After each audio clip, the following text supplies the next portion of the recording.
Verily, my name is Pafiero. Welcome back to this Let's Play of Pony Fantasy VI Cutie Mark Crusader Challenge! Yay! In our last episode, Twilight messed up a spell. The day was saved by Sudoku and her 10 sisters. And it was so awesome. So I totally used up all my healing items on the boss, and I thought that Apple Bloom was totally going to bite the dust. And then at the very last second, she used a desperation attack, and oh my god, go back and watch the last video. It was so awesome. So, we're picking up right where we left off here. We are heading down to Canterlot Castle. Once again, Twilight not really using the magic properly there. She's KO'd again. So this is pretty standard affair. As you notice, I've still got the mithril knife unequipped. I'm going bare-hooved because that has more battle power. This little tools option here for Apple Bloom, I failed to mention that in the last video. You'll notice that she doesn't actually have any tools in her inventory yet, but she has that command. All of the Earth Ponies have access to 2 abilities. They don't get a magic command. The Pegasi, like I mentioned in the last video, they get Soar as an ability, but the Earth Ponies, they just get a mix of 2 different abilities. So in Apple Bloom's case, obviously, you know, she gets Steel, taking the role of Lock, but then she gets the Tool ability. The pony that we're going to pick up here in a minute in Canterlot Castle actually does not have the Tools ability, so Apple Bloom will be our sole tool user throughout this playthrough, which will definitely come in handy. I mean, obviously people who are familiar with the gameplay of the original Final Fantasy VI know how extensively Locke stays in your party throughout almost the entirety of the World of Balance. And since we're doing the Cutie Mark Crusader Challenge, yay! That means that we're going to have Apple Bloom in our party for most of the time, which means we're going to have a tool user in our party for most of the time, so that will hopefully make things a bit of a breeze.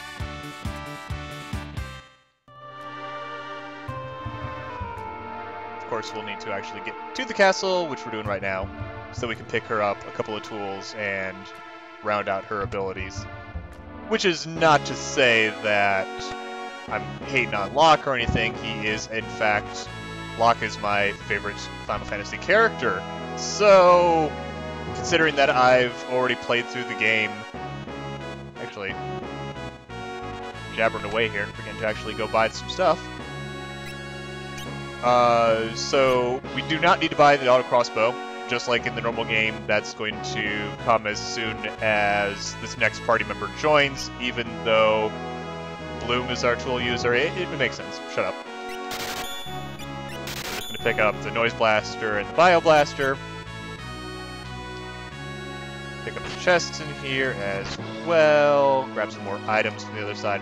So like I was saying, Locke, my favorite character from Final Fantasy, all the Final Fantasy series, and I have beaten the game doing just a playthrough with a single character challenge with just Locke, so, you know, I'm no stranger to a challenge of this nature. Certainly at the beginning here, where we're focused extensively on Apple Bloom. So, you know, throwing tools on top of this is just going to make things easier.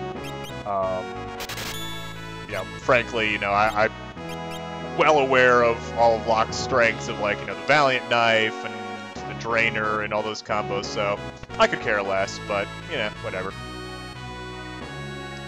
Oh, hi. So that's right, the ruler here of Canterlot Castle, obviously, Princess Celestia. That was a little rude.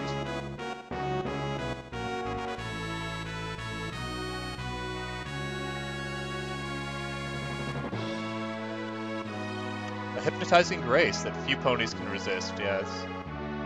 Really not too many ponies that can resist that gaze. So obviously, you know, again, we're limited on characters, so we'll just nickname her Tia, but most of the characters are going to use her full name. Like you can see even here, she's referring to herself as Celestia. So some people don't like Tia as a nickname, some people don't like Selly as a nickname, so you're not going to really see that too much. Don't worry.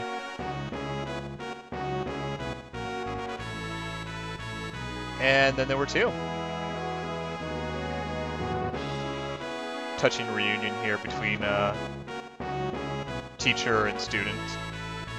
Teacher who cares deeply about all of her subjects.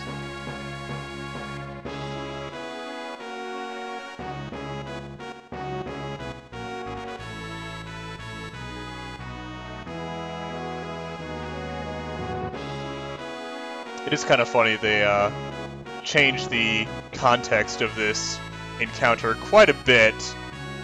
I don't know, speaking personally, I can't help but see some of the original text shining through here. Maybe that's just me. Alright, I think we bought all the items we need here. So let's just go ahead and check on the other princess, shall we? Definitely going to need to pick up some running okay. A, need to pick up some sprint shoes so I can run faster. B, need to stop running into every single wall and chair and any collidable object in the environment. That would help make this playthrough a little bit faster. And hey, we've got another princess.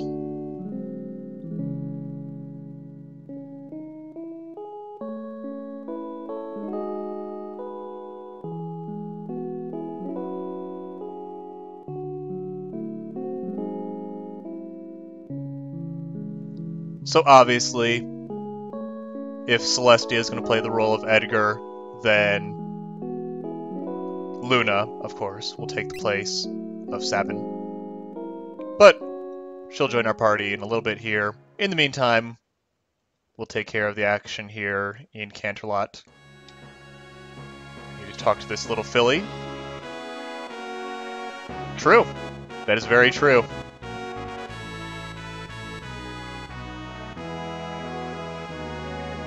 Princess Celestia is a princess. I wonder if I'm a princess too. Oh my, what? I'm fired. What am I doing? Alright. Run up here and say hello to a third princess, Princess Cadence.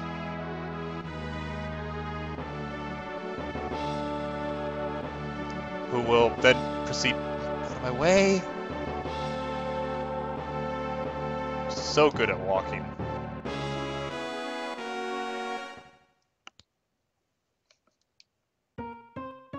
Well, we've got a visitor.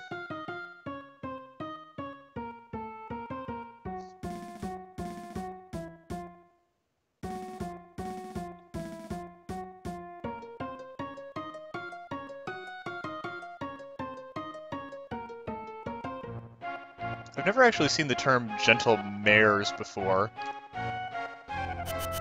Kind of an interesting one. Also interesting to see some actual female guard ponies. Usually in the show they're all almost exclusively male. But hey, it's a bit more representative to have some female guard ponies, wouldn't you say? And we've got control of Celestia, so obviously that means remove all equipment. Different from the original game, we've actually got a relic equipped on her right away. We have the healing band, which applies regen. We're going to take that off of her. The interesting thing about this as well, unlike the original game, this actually teaches you the fire spell. So, you know, for a magic user like Celestia, that would come in handy. We're not going to have a magic user for quite a while, but we'll still be taking advantage of the normal healing abilities of that relic for Apple Bloom for a good foreseeable time.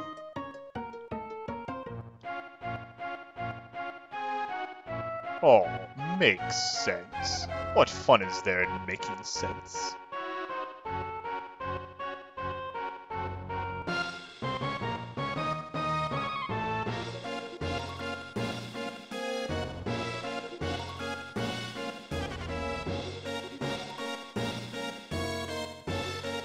So, unfortunately, I think that Discord is throwing out a large number of next generation references and Q and all that.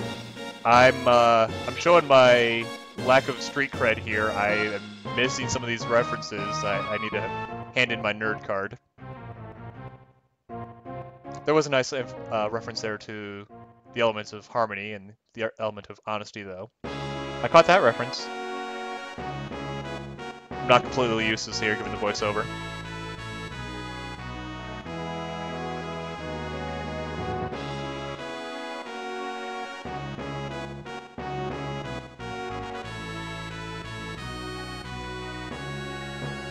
Follow me!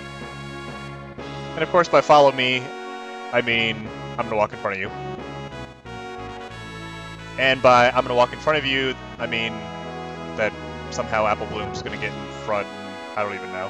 And then Apple Bloom's just gonna disappear completely, and remember I played this game when I was a youngin', and I was completely lost. Where did Locke go? I don't know. I was not a clever pony. Some would argue I'm still not. Oh, poor Apple Bloom. No one's gonna give her a break. Aha! Instead of the returners, we have the New Lunar Republic. Very fitting. I like that. You know, just having the elements of these different universes collide and, you know, taking all of the usual routes that you'd expect. I mean, some would call that, oh, just, you know, lazy or under-regulative, but, you know, I don't care about that. I personally find that really enjoyable to just kind of celebrate, if you will, both of the universes by just, you know, playing to their strengths and their commonalities. So yeah, I definitely commend Quick Fix on a really nice, enjoyable mod here. I mean, certainly with the number of times that I've played through the mod, I think that's a pretty good testament for how thoroughly I've enjoyed it. I've probably played, given all the challenge modes I've played through on this, like single character challenges and CES and all that, I've probably played through this half dozen times or more, at least, just in the short time it's been out. And people wonder why I haven't updated my fanfiction. Sigh. Sigh.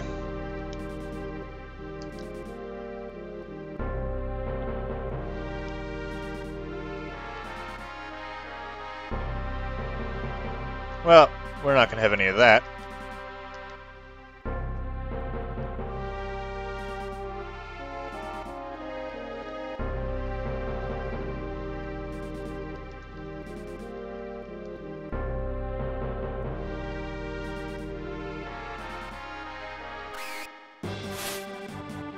Ponies on chocobos.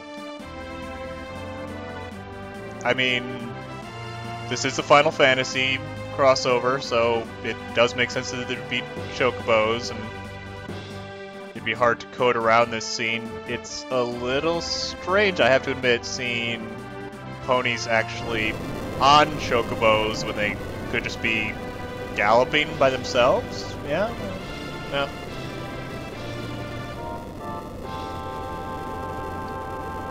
It's no card games on motorcycles, but, you know, ponies on chocobos, we'll take what we can get.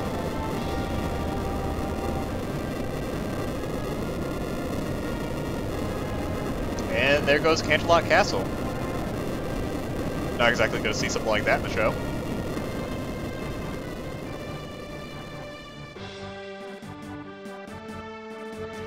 Bring me their horns.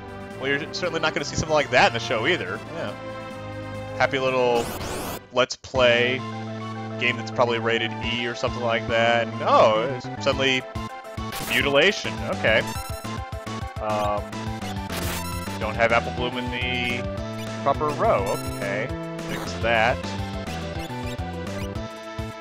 Start taking down the party members here. With some assistance from these guys.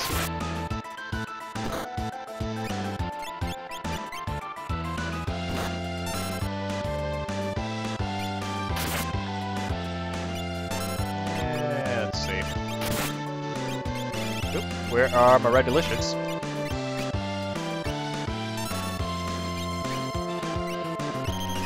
And why don't we have Twilight just mess up one more spell for us here? Down they go. Up they go.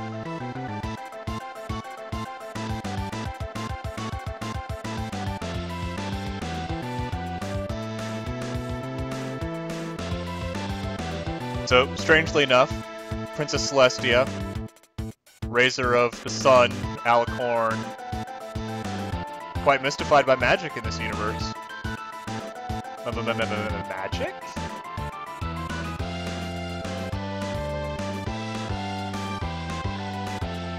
So clearly we've got some differences where battle magic of this nature just isn't that common.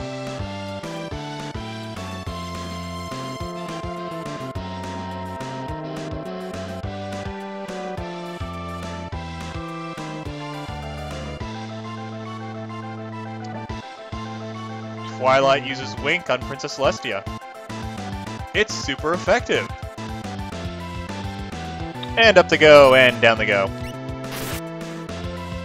So, Apple Bloom's kind of getting her butt kicked here since I cast fire on her. But luckily, she's got the Noise Blaster. Just stick some confusion on them there.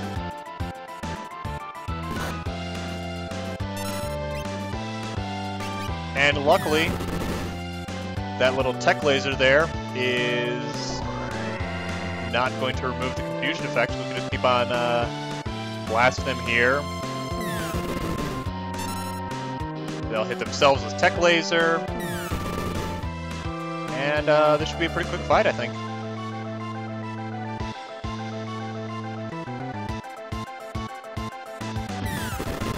Just gonna wait to see if any of them knock themselves out of confusion, but I think we can just sit here, twiddle our thumbs. It's so exciting.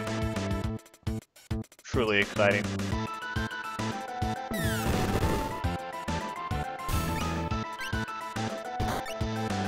And Noise Blaster again.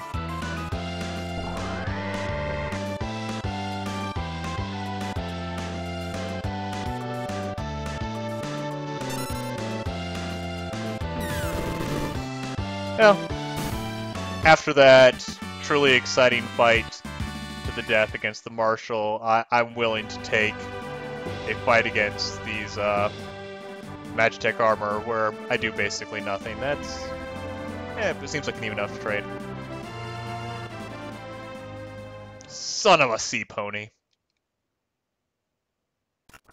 Doesn't quite live up to the original line, but yeah, not too bad. Not too bad.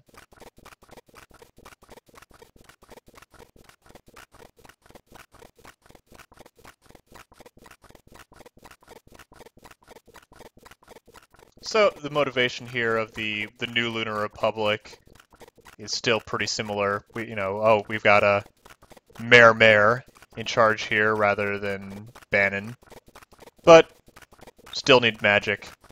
Still need Twilight's help. Could be a lot in common here.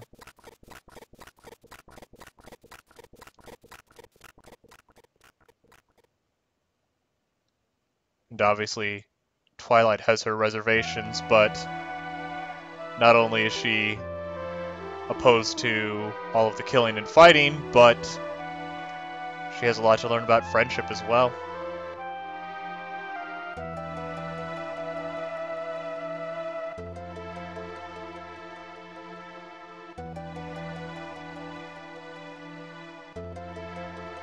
Alright, let's head to the cave to the south.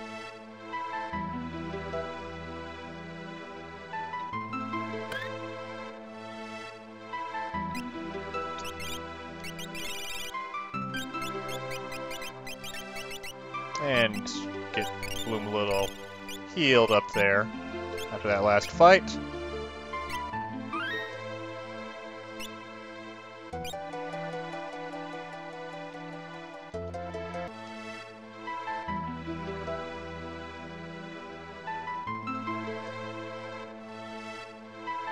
So this scene's just playing out as normally, sending the soldier back to the castle, and well, what's this about? Rare jewels. Ancient magic. Yep, that's right. That's right. We are getting our first piece of magicite way early in the game. Now normally, now, poor Apple Bloom. As Celestia is so cruelly pointing out to us right now, Apple Bloom cannot use magic, so this won't actually help us for this playthrough. But normally, Celestia and Twilight could be making use of their first esper here, which, ironically enough, is the esper Unicorn, which I can't actually check out because all of my unicorns that could equip the esper are dead. Oh well. Whatever. I got a healing band. I'm fine. I'm actually going to stick on the Mithril Blade here. Now, you might be wondering why this is going to drop my battle power. Even this Mithril Blade is not high enough to raise this above my base stats. But this will actually raise my strength by 1, and as you remember, I've got tools now on Apple Bloom, so I'm going to be pretty much exclusively using auto crossbow, which means that we just kind of want to blow through here. There we go.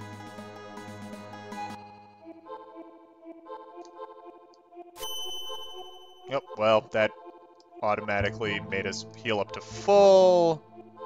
So, going to have to KO my party members once again.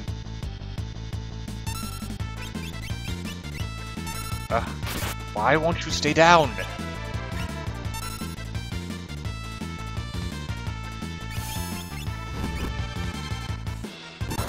Oh man. Even a full hit of fire isn't going to be enough to knock these guys down. Well, at this point, I am pretty close to editing out all of the, or majority of the random battles here. Don't want to bore you with watching me kill my party members over and over again, or using auto crossbow over and over again. You can see here, yeah, just as effective as in the normal game here. So yeah, I'm not going to bore you with all of the in-betweens here, but let's at least get ourselves out to Canterlot City and just bypass all of these random encounters as I start level grinding myself up here. Now, that's going to be one of the nice things. Obviously, anyone who's done a single character challenge before is aware, you know, we're only going to have one character alive for the majority of the battles, so we're going to gain experience at a much higher rate, which will help us get through the early game. I mean, even on Apple Bloom here, I've gained 2 levels just as walking through that one little cave.